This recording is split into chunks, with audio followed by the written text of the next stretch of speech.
Yo mga kapatag, dumating na ang ating parcel from China. Ang aking in-order na battery ng aking laruan. Unboxing muna tayo mga kapatag.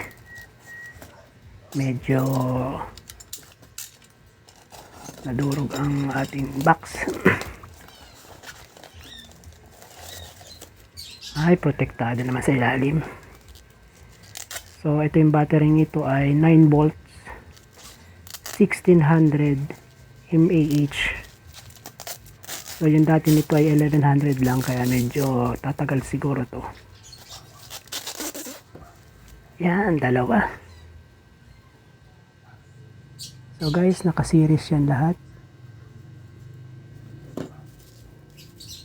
So, kapag naka-series, i-add yung kanyang voltage and then yung kanyang current ay same. Kabaliktaran naman ng parallel.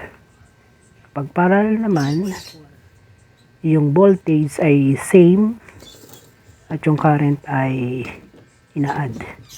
Ayan, testing kaagad. Testingin natin kung gagana ang ating laruan. Medyo nahirapan sa pagkakabit. Tagal-tagal hindi nakalikot. So, ang battery niyan ay naandyan sa kanyang bat. Sakto yan dyan, no? So, tagal din bago nalagyan ng battery. Aga sa 8 years. Pero okay pa naman yung motor. Gumagana pa.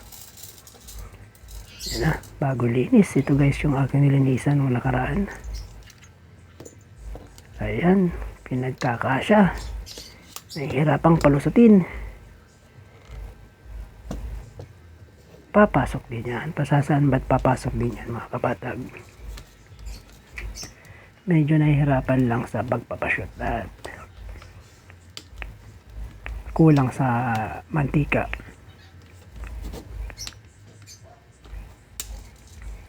So, malapit na. Pagkatapos yan, testing kaagad. Testing natin ang automatic at saka semi-automatic. Pagtugtungin agad. So, yan ay 10 volts yan. 10 volts, 10.40 volts ang kanyang charge. Yan, testing na tayo. Testing. Yeah. Sample. Gumagalaw. Ayun. Automatic naman.